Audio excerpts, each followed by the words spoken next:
The National Guard is still in Washington, D.C., and they've been there a little over a week. According to President Donald Trump, the reason why they're there is because, number one, crime is out of control. Two, the city is dirty, and they have to get rid of illegal immigrants that's in the city. And obviously, there have been complaints of U.S. citizens coming to the Capitol and experiencing the Capitol and being robbed. So, as you guys know, D.C. is a big time tourist destination. So, of course, Donald Trump took over D.C.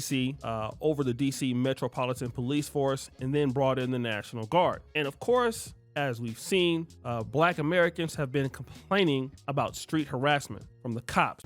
Hold up, y'all. Here they come. Here they come. Here they come. What's up, y'all? You need the views? Nah, I just want to record in case y'all try to do some. Get out the car. I was just trying to say hi. I just record in case y'all want to do some unlawful shit. That's all. I guess say hi is unlawful. How you doing, bro? Man.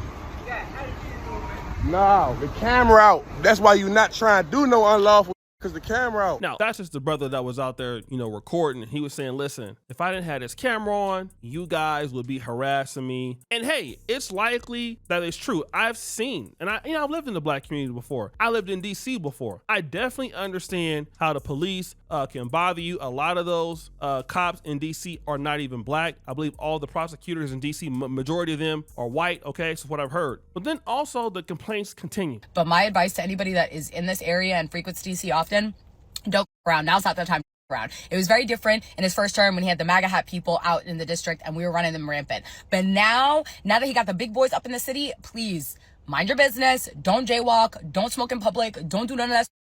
Because now they're finding any excuse to go and imprison and detain like Black and brown people in the district because he knows that that's the only place where he can actually do something. So this lady, who is a Somalian American, she's saying, listen, last time when he was in office, we were able to troll the Trump supporters and do certain things and get away with it. But right now, it's not the time to basically play around, okay? Now, that's what the side that's complaining about being harassed. But let's listen to what other people are saying. Do you not understand that this is what the residents want? I'm not talking about the bougie upper echelons, bougie Blacks.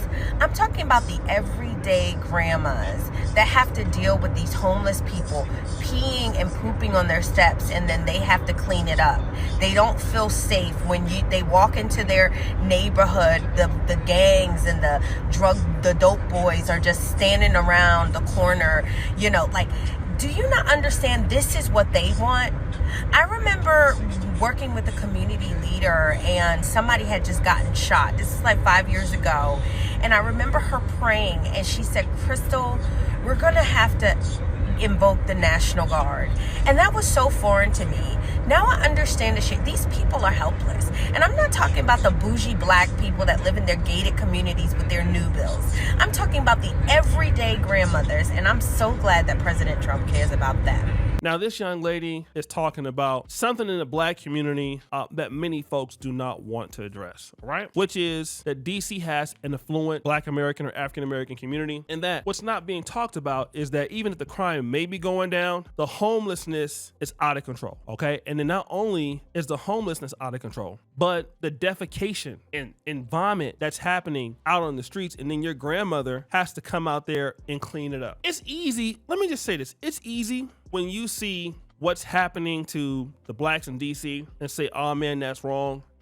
That's messed up. But let me tell you this. A lot of Black people, Black Americans in particular, if you had a choice to live in Black communities in DC, you would rather not live there. I'm gonna be honest. I used to live in DC. And this is no shade at DC or at all, but at the same time, most people that's complaining about the racism going on against in DC and how bad it is, they don't even live in a community like that, right? And the reality is that DC is like a small city and it's a big metropolitan area, but it's a small city. So you go to one neighborhood, it's like Frisco. You go to one neighborhood, it's affluent. The next spot is not. And then dudes in DC, man, I'm gonna tell you, they wild, man. Like DC dudes and like Oakland dudes are very similar. Like New Orleans dudes, ain't no Crips or Bloods. They just like they just with the stuff, man. You know what I'm saying? And and I was living there. I don't know how it is now. You walking down the street with your girl, and the dudes in DC, I just talk to your girl while you walking with her. and then dare you to say something. You know what I'm saying? Like DC dudes is grimy. Bust you in your head wide open, like right there. Like there used to be a McDonald's on Georgia Avenue. I don't know if it's still there, but it was there when I was at Howard. Man, some of the most ratchet stuff I used to see was at that damn, and they had the Magic Johnson Starbucks. They was kind of, gentrifying in. But when the Baltimore dudes come out there for homecoming, man, dudes be getting knocked out. I mean, it's just wild. It's wild every day. It was not even safe. You know what I mean? So it might not be as bad as before, but the reality is that people just get tired. I mean, it's kind of like if it was bad for hella years, right? And now it's not as bad. People only remember the bad stuff. Like what's going on with Chicago? In Chicago is not as bad as what it was before, but it's still bad. You can't expect people to be like, oh, well, you know what? We don't have 600 murders. We only have 300. The people, look, that's living every day, they still in fear. They still feeling dangerous. And that's how a lot of folks in DC, they traumatized, okay? Because of what they've seen the Pookies do. Now, don't get me wrong. I'm pretty sure the police have their mishandles. But how some people in DC look at it is, look, the police, I'd rather have them outside than have the Pookies outside. I'd rather have the DC police mishandling the Pookies than the Pookies mishandling me. I enjoy having extra security. I think it's a good thing. I mean, you want to feel safe when you're out and about, especially females. It's a good thing because it actually reinforces the fact that America is secure, safe, stable. Elliot Reed says he supports the federal involvement. As a moderate, as a centrist, I think something needs to be done. I have 3 kids. I'm about to start teaching next week. I want it to be safe. Here's another lady, okay? And a man. Yet the brother says he got 4 kids. He about to start teaching soon, okay? Again, this is a person that is also tired of what's been happening in the community. He don't want to hear that DC is safe, hear the numbers. It's getting better. This is a brother, he got kids. He realizes that DC is so dangerous, in his opinion, that he's glad that the National Guard is out. And check this out. Yeah, you cannot tell me this is not benefiting us. It's definitely doing what it's supposed to do. I don't care who versus who, what they mean by what.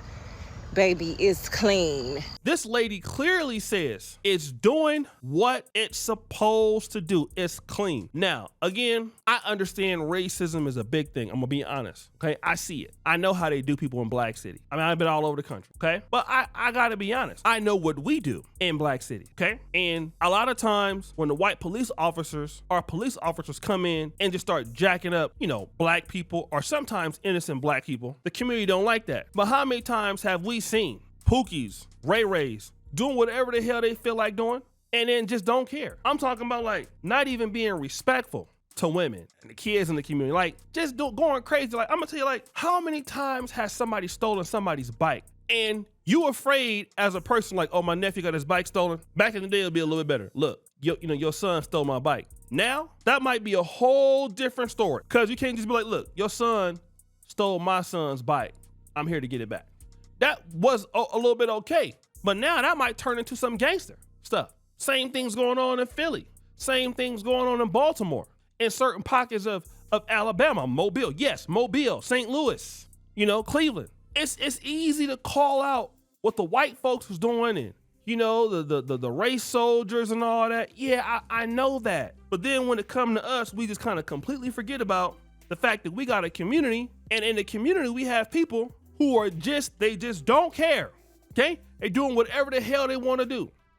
They shooting, they up all night, and don't care if you got to go to work, throw their trash everywhere, okay? It'd be different if, hey man, you selling your drugs and doing something else like that, and then the community don't see it. Nah, everybody got to see it. It got to be out there for everybody. Your dysfunction got to be out there for everybody, okay? And in the Black communities, most people who live in them communities work every day. Shout out to my brother George Macon. Most people in Black America is working people. Most people that live in these Black neighborhoods, they got regular jobs. Okay, only a few people that live in these communities are Pookies. People go to, they got a job they going to. They on the damn metro station going to work. They getting ready to get off work. People is doing what they got to do to get by. The last thing somebody want to do is be dealing with something that don't make no sense every day. And I know damn well them residents in DC has been getting their ass terrorized by these by some of these hoodlum dudes. We already know that. And when they been getting terrorized by them, don't nobody say nothing. Everybody quiet. When the white folks come in there and start jacking people up, and then as you know, they racist, so they gonna get some innocent folks. Then also it's always about them.